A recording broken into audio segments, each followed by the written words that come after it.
Episode 1 ladies hostel.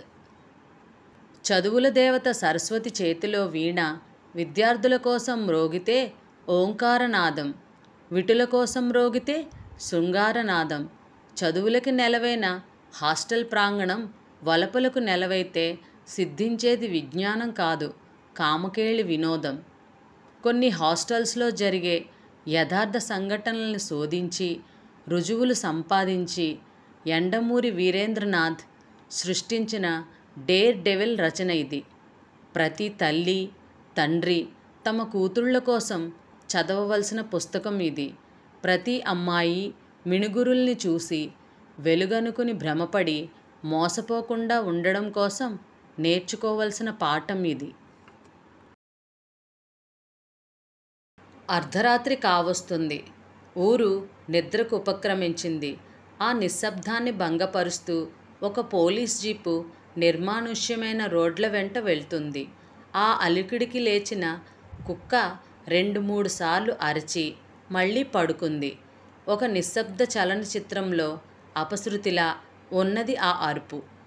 Jeep 5 నిమిషాల పాటు ప్రయాణించి ఒక ఇంటి ముందు ఆగింది. ఆ ఇంటి ముందు పందిరి వేసి ఉంది.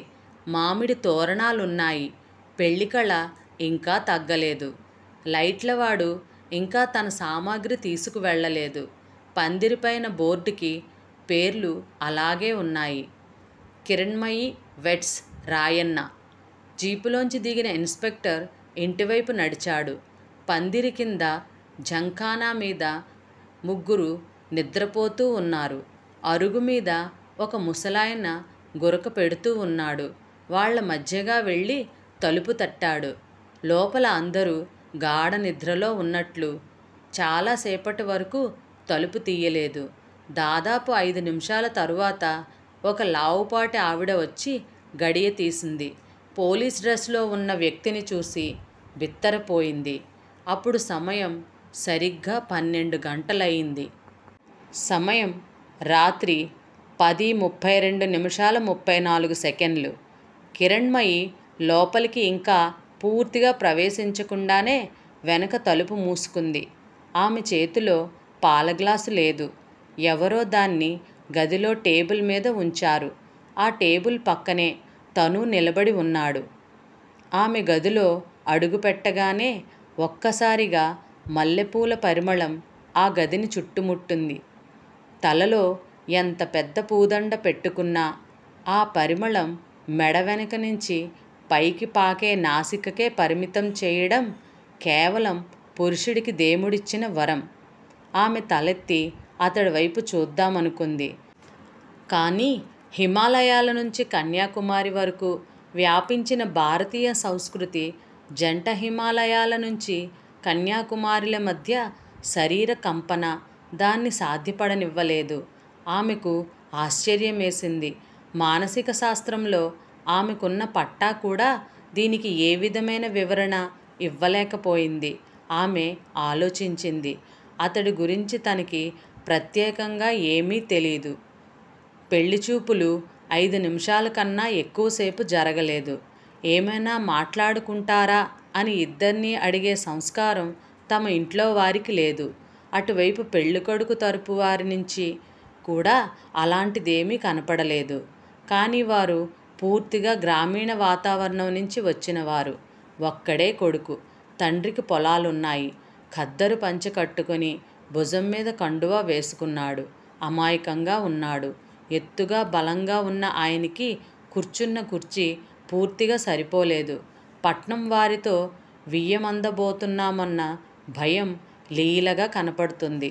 ఆ అడ్వాంటేజ్ తీసుకుని తండ్రి, రెండో అన్నయ్య విజృంభించి మాట్లాడారు. కానీ తమకన్నా వారు ఆర్థికంగా కాస్త ఉన్నవారే అని ఆమె గ్రహించింది.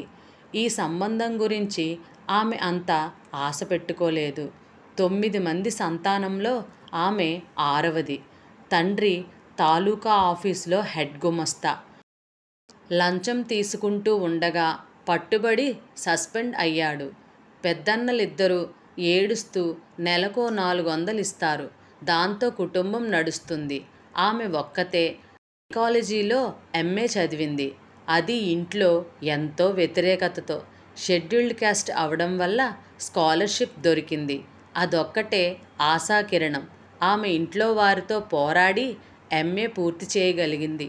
మానసికంగా ఆమె కన్నా పైన 4 అన్నయ్యలు, ఒక అక్క ఉన్నారు. అక్కకు మళ్ళీ 6 సంతానం. బావ సారా కాంట్రాక్టర్. అదే సంస్కృతి. చిన్నప్పటి నుంచి ఆమె ఆ ఇంటికి దూరంగా ఉంటూనే వచ్చింది. ఎంఏ పాస్ అయిన కొంతకాలానికి వచ్చింది సంబంధం. ఆమెకప్పుడే పెళ్లి చేయడం ఇంట్లో వారికి, ముఖ్యంగా తండ్రికి ఇష్టం లేదు. కులం అడ్వాంటేజ్ వల్ల, చదివిన చదువు వల్ల తన కూతురికి 1500కి తక్కువ కాకుండా జీతం వస్తుంది అని అతడికి తెలుసు. అందువల్ల అంత తొందరగా ఆమెను వదులుకోవడం ఇష్టం లేదన్న తన అభిప్రాయాన్ని చాలా నాజూకుగా వెల్లడించేవాడు. వరుడి పేరు రాయన్న. పేరు బాగోలేదు. బావున్న పేరు వారందరూ 6 అడుగుల ఎత్తుండరు. కానీ రాయన్న 6 అడుగుల ఎత్తు. సమయం రాత్రి 10:32:46. గదిలో అడుగుపెట్టిన 12 సెకండ్లకి ఆమె తలెత్తి అతడి వైపు చూసింది. అతడికి తను భుజాల దాకా వస్తుంది అనుకుంది. అంతలో అతడు తన వైపే చూస్తూ ఉండడంతో చప్పున కళ్ళు దించుకుంది. కానీ ఆ రెప్పపాటు కాలంలోనే అతడు తనలాగే ఈ నిశ్శబ్ద యుద్ధాన్ని ఎలా శాంతి సంప్రదింపుల ద్వారా రాజీకి వచ్చి దగ్గరవ్వాలనే ప్రయత్నంలో తటపటాయిస్తున్నట్టు గ్రహించింది. అప్రయత్నంగా వచ్చిన నవ్వును అతి కష్టం మీద అతనికి కనబడకుండా దాచుకోవడంలో విఫలమైంది. ఈ వివాహం జరుగుతుందని ఆమె పెద్దగా ఆశ పెట్టుకోకపోవడానికి మరో కారణం అతడి క్వాలిఫికేషన్. అతడు గ్రాడ్యుయేట్ కూడా కాదు. ఇది ఆమెకు అభ్యంతరం లేదు. కానీ చాలామంది మగవాళ్ళు తమకన్నా ఎక్కువ చదివిన అమ్మాయిని భారీగా ఇష్టపడరని ఆమెకు తెలుసు. అయినా కూడా వాళ్ళు పెళ్లి చూపులకు రావడానికి సమ్మతించారని తెలిసి కొద్దిగా ఆశ్చర్యపోయింది. ఆమె అతడిని మొదటిసారి చూసింది రంజీ ట్రోఫీ మ్యాచ్లో.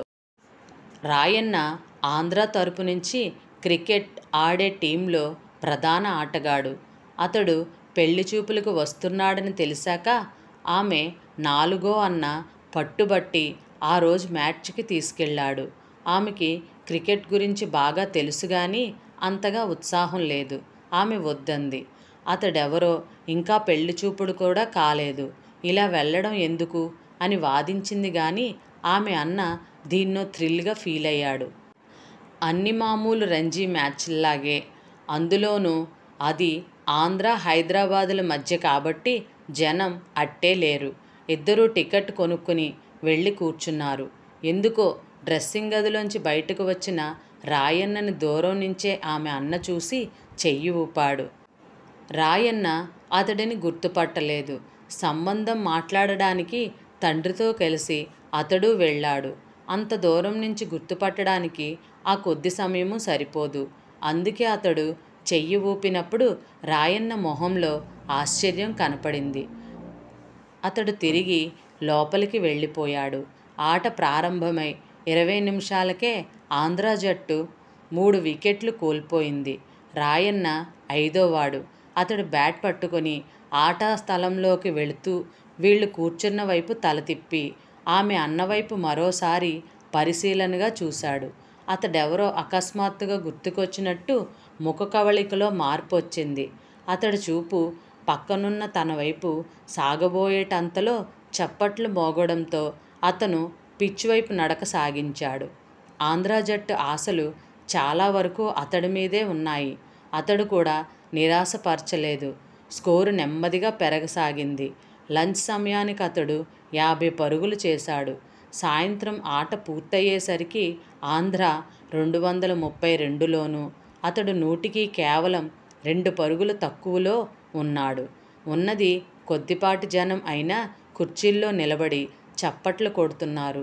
తిరిగి వస్తున్నసేపు అతడు తాము ఉన్నవైపే చూపు నిలిపినట్టు ఆమె గ్రహించింది. అతడు తనని గుర్తించాడు. అబ్బాయిలు, అమ్మాయిలు అతడిని చుట్టుముట్టి ఆటోగ్రాఫ్లు తీసుకుంటున్నారు. బయటకు వస్తూ ఉండగా అన్న ఎలా ఉన్నాడే అని అడిగాడు. ఆమె ఏమీ సమాధానం చెప్పలేదు. First impression is the best impression అనేది మిగతా ఏ విషయంలోనైనా సరిపోతుందేమో కానీ జీవిత భాగస్వామిని ఎన్నుకునే విషయంలో మాత్రం కాదు. పెళ్ళైన మొదటి సంవత్సరం అంతా గదిలో బిగుంచుకు కూర్చున్న జంటలో కూడా 10 ఏళ్లు పోయాక ఒక రకమైన శూన్యత రావడాన్ని ఒక సైకాలజీ స్టూడెంట్గా ఆమె గమనించింది. అలా గ్రహించడానికి ఆమెకు ప్రపంచపు అవసరం రాలేదు. తన ఇల్లే సరిపోయింది. తన ఇంట్లోనే 6 దంపతులున్నారు, తల్లి తండ్రితో సహా. అందుకే ఈ సంబంధానికి వాళ్ళు ఒప్పుకున్నారని తెలిసాక ఆమె భయపడింది. ముందు ముందు తన భర్తతో మానసికంగా సంబంధాలు ఎలా ఉంటాయో అని. అతడి కాంప్లెక్స్, అలవాట్లు, అతడి తరపు ఇంటి వాతావరణం, వీటన్నిటితో తను ఇమడగలదా అని అనుమానపడింది. అత్తవారింటికి వెళ్ళే ప్రతి అమ్మాయిలోనూ ఈ భయాలుండడం సహజమే గాని ఆమెకు తన స్వంత ఇంటి వాతావరణం, మూసుకున్న పడగ్గది వెనక నుంచి వినబడే గొడవలు, అన్నిటికన్నా ముఖ్యంగా తను చదివిన ట్రాన్సాక్షనల్ అనాలిసిస్ ఈ భయాన్ని కలుగజేశాయి. కిరణ్మయి విపరీతమైన పఠనాసక్తి గల అమ్మాయి. చదువుకునే రోజుల్లో కూడా ఆమెకు చాలా భాగం పుస్తకాలు చదవటంలోనే గడిపింది. చదువు పూర్తయ్యాక అయితే సరే ఆమె చదివిన పుస్తకాల ఆధారంగా ఈ 2 సంవత్సరాల ఖాళీలోనూ ఆమె గాని ఒక థీసిస్ వ్రాసుంటే డాక్టరేట్ లభించి ఉండేది. ఆమె భయపడేది అందుకే. ఎవరో రచయిత చెప్పినట్టు జ్ఞానము దంతము వచ్చేటప్పుడు చాలా బాధ పెడతాయి. ఈ అనాలిసిస్ వల్ల భర్త తన పట్ల ఏమాత్రం సరిగ్గా వైబ్రేట్ అవ్వకపోయినా తను రాజీ పడలేనని ఆమెకు తెలుసు. మామూలు అబ్బాయిలకి అమ్మాయిలకి ఉండే సున్నితమైన భావాలకి, థ్రిల్స్కి ఆమె అతీతురాలేమీ కాదు.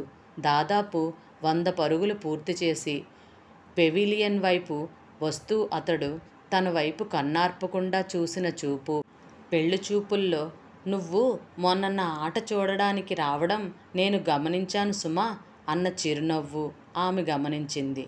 చాలాసార్లు ఆ విషయం మళ్ళీ గుర్తొచ్చింది కూడా. కొన్ని అనుభవాలు అనుభవించే టైంలో కన్నా జ్ఞాపకాలుగా మారాక చాలా బావుంటాయి. అలాంటి వాటిల్లో అదొకటి. అయితే ఆమె నిరాశ చెందింది. అతడు పెళ్లి చూపుల్లో ఏమీ మాట్లాడకపోవడం. సమయం రాత్రి 10:33 అప్పటికి 30 సుదీర్ఘమైన సెకండ్లు గడిచాయి. అతడింకా దగ్గరకు రాలేదు. తనే చొరవ తీసుకుని అడుగు ముందుకు వేయాలో అక్కర్లేదో తెలియని స్థితి. అతడు తనకన్నా ఎక్కువగా తడబడడం ఆమెకు వింతగా తోచింది. రంజీ ప్లేయర్, ఏమాత్రం అదృష్టం బావున్నా తొందరలో టెస్ట్ ప్లేయర్ కాబోతున్నవాడు. ఇంత బిడియపడడం గమ్మత్తుగా ఉంది. సాధారణంగా ఆటగాళ్ళకి, ముఖ్యంగా క్రికెట్ ప్లేయర్స్కి చాలామంది ఫ్యాన్స్ ఉంటారని ఆమె అనుకుంది.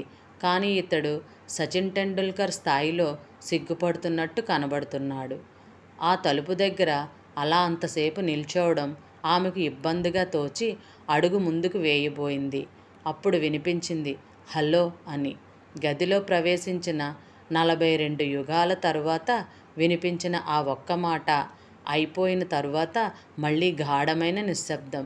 ఆమె కూడా హల్లో అందామనుకుంది గాని అది మరీ ఇంగ్లీషు శోభనంలా ఉంటుందని మానేసింది. అతడు ఆమె చేతిని తన చేతుల్లోకి తీసుకుంటూ హల్లో అంటే సమాధానం చెప్పవే అన్నాడు. ఏం చెప్పాలి అన్నట్టు ఆమె తలదించుకుంది. నిశ్చయంగా సిగ్గుతో కాదు, ఆలోచనతో. What do you say after you say hello అన్న పేరుతో. ఎరిక్ బెర్న్ వ్రాసిన పుస్తకం. హల్లో అన్న తరువాత ఏం మాట్లాడుకోవాలి అన్న దాని గురించి అతను వ్రాశాడు. ఏమండి, బావున్నారా? బావున్నాను. మీరు? నేను కూడా. ఇంట్లో అందరూ కులాసాయేనా? పిల్లలేం చదువుతున్నారు? పెద్దోడు 8 తప్పాడు, రెండోది 6 చదువుతుంది. ఎండలు మండిపోతున్నాయండి. మరి మీ ఊళ్ళో ఎలా ఉన్నాయి? మరీ ఇంత లేవు. అన్నట్లు చెన్నారెడ్డి మినిస్ట్రీ పడిపోతుందంటున్నారు. నిజమేనా? అబద్ధం. ఇంకో 10 సంవత్సరాల వరకు పడదు, గ్యారంటీ ఇస్తాను. కానీ మీకు తెలుసా, పాకిస్తాన్ సిఐడి వాళ్ళని 1000 మందిని మన రాష్ట్రానికి పంపిందట మినిస్ట్రీ పడగొట్టడానికి. నిజమా? వెళ్ళొస్తాను.